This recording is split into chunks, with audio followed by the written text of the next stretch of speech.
everyone. My name is David Isaac, and today we are taking a break from the music to talk about some more Kabbalah. Literally no one has requested another spiritual video from me, but this is such a mind-blowing, but also a very joyous realization that I have had. Ignorance is bliss.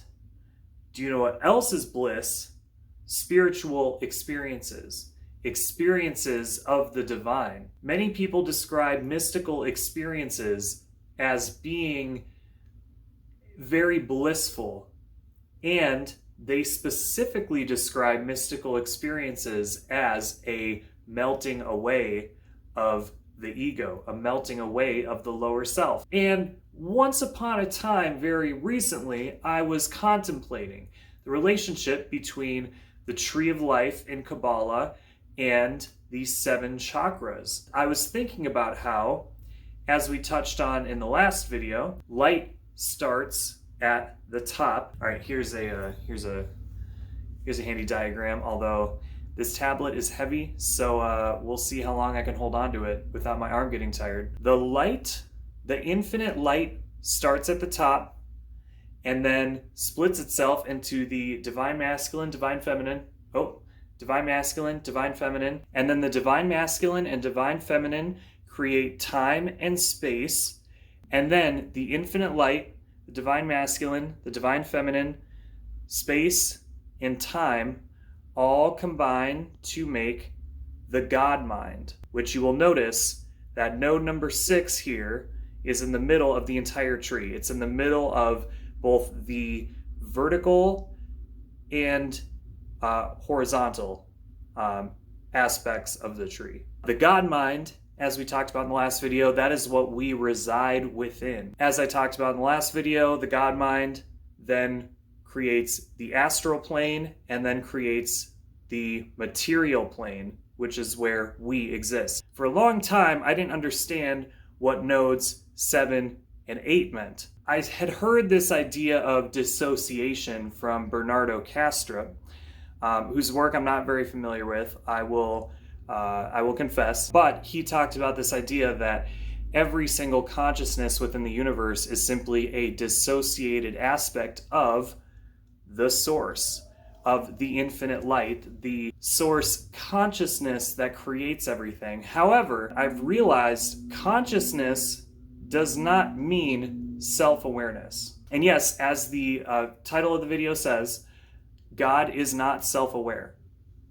So let's talk about this from a different angle. Thinking about this from the angle of the 7 chakras, because there are 7 levels of the tree. There's 1, 2, 3, 4, 5, 6, 7 levels of the tree, which correspond to the 7 chakras. Of course, some people say that there is no crown chakra and there are only the lower 6, but you know, according to the law of 1, if you've ever read the raw material, basically the 7th chakra is a sum of the other 6, so technically there are 7. Anyway, if we think about this story from the perspective of the chakras, we have crown chakra to third eye chakra to throat chakra to heart chakra, which is all that infinite love that everybody wants, or a lot of people seem to want anyway, not everybody, but that's a different topic. And then the solar plexus chakra correspond to nodes 7 and 8. They correspond to the God mind dissociating into the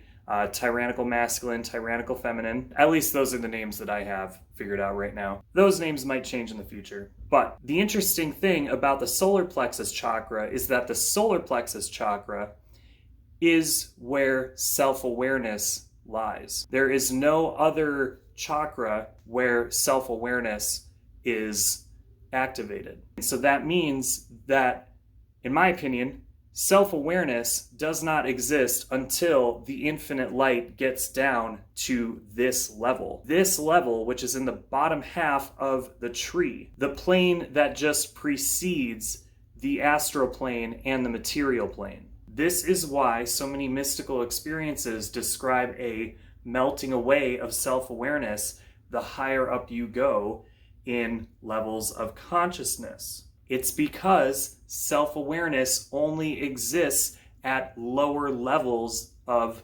light. It's because self-awareness only exists at lower levels of the universe. And does this not explain so much? Why is it that God allows bad things to happen? Why does God allow evil to exist if God is allegedly infinite light, infinite love, infinite creative power? It's not just for the reason that God wants to experience more aspects of itself, as many people like to say, including people who are fans of the law of one, the raw material. It is also because God is not self-aware. God creates this vast spectrum of experiences, some of which we designate as good, some of which we designate as bad or evil. But at the end of the day, God isn't aware that, say, the bad or the evil things are hurting us, or at least from our perspective, they're hurting us. God is only the creative power. God is benevolent, but God is simply the infinite light, which shines so brightly. Not to sound like, oh, everything happens for a reason, because, you know, there are plenty of bad things that happen that definitely don't have a clear reason and probably don't have a clear reason anyway. The infinite light sometimes shines so brightly that in the process, bad things essentially have to happen. Evil things essentially have to happen by nature of that infinite light. And that's kind of the dual aspect here. At least as far as this level of the tree goes, this level of the tree is not on the center pillar of the tree. This level is split between two extremes, right? And I think this tells us something about the nature of self-awareness. It's that self-awareness is inherently a dual experience. I'm not going to sit here and talk about how, like, oh, non-duality is so great, because I think non-dual consciousness is very destabilizing for the vast majority of people, and I don't think that that is a solution to anyone's problems. We'll talk more about that in another video, but this tells us that self-awareness is not a stable thing. Self-awareness invites the extremes. Of course, I refer to them as the tyrannical masculine and tyrannical feminine, and I think you can clearly see this within the human world, because humans have that solar plexus chakra activated. Humans have that self-awareness activated, and yet, even if we try to use this self-awareness for higher ends, ultimately that self-awareness, in my opinion, creates a world where there's a constant swinging of the pendulum between chaos and order, and masculine, feminine, tyranny and freedom. And like, there's pendulum swings within the pendulum swings, right? Like, this isn't to say that the masculine is always tyrannical or the feminine is always freedom, or vice versa, etc. There's always going to be the positive and the negative aspects to each and every duality, which is in itself another duality, right?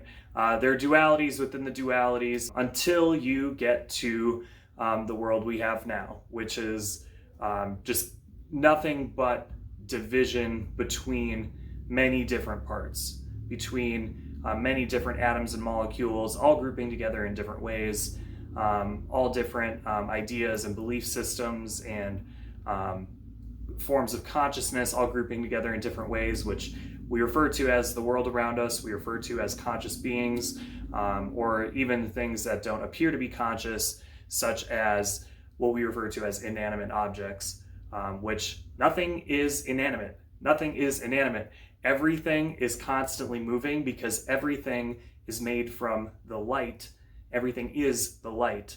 And even the slowest moving light is still moving. It's just not moving at a speed that we can perceive with our human senses. So, where do we go from here?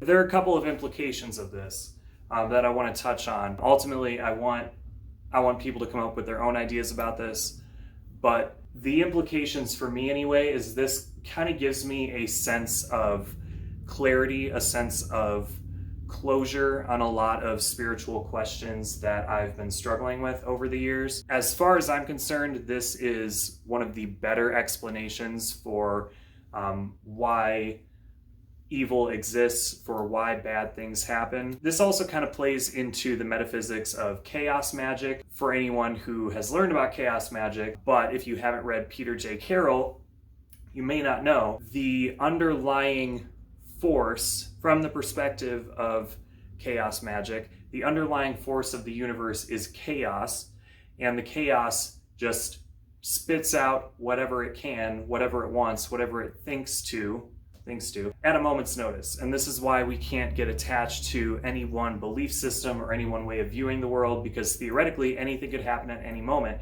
And to connect this to Kabbalah, the chaos, the infinite void, which is really infinite potential from a Buddhist or Taoist perspective, this infinite potentiality, this void, this chaos is ultimately what creates the infinite light that begins the process of creation, that perhaps is the process of creation. And I think this also explains where do we go from here? From my perspective, this clarifies where to go if you are into mysticism. I've always struggled with what do I want to do in life? What do I want to create? This perspective that God is not self-aware has been somewhat liberating for me in a way, because on the one hand I can say I do believe in God. I don't like to use that term because it has a lot of baggage, but I do believe in God. I do believe in the infinite light.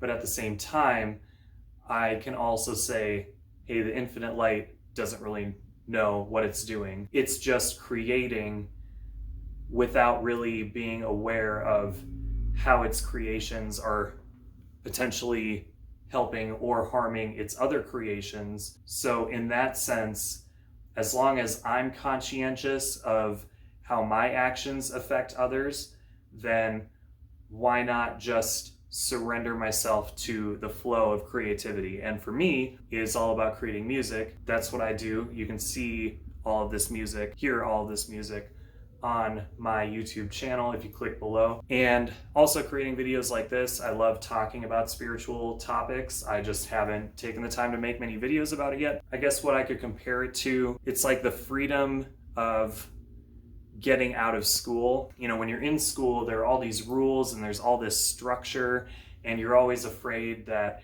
you're gonna do it wrong. But once you get out of school, you get into the real world, which I hate using that term, but once you get out into the real world and all of that structure is gone, there's no longer somebody who's grading all of your actions. You know, the world as a whole will of course grade your actions, but you know, there's no longer that structure and that template there. There's no longer anybody there saying, hey, this is what you have to learn next if you want to get that piece of paper. There's no one dictating to you what the rules are. That doesn't mean that you should live without morals, but it does mean that you have much more freedom than you think to do what you want. Oh, and my favorite implication of this, I hate to use the term law of attraction because I think the law of attraction it's very watered down. It's not a good explanation of how things work. I think the better way of saying it that I like to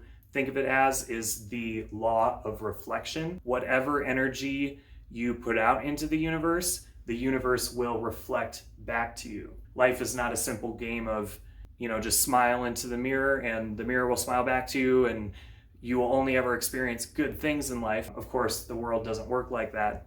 But if you accept this idea that God is not self-aware, then this explains why the law of reflection works. The law of reflection works because essentially the infinite light is seeing what kind of frequencies, what kind of energy you're putting out.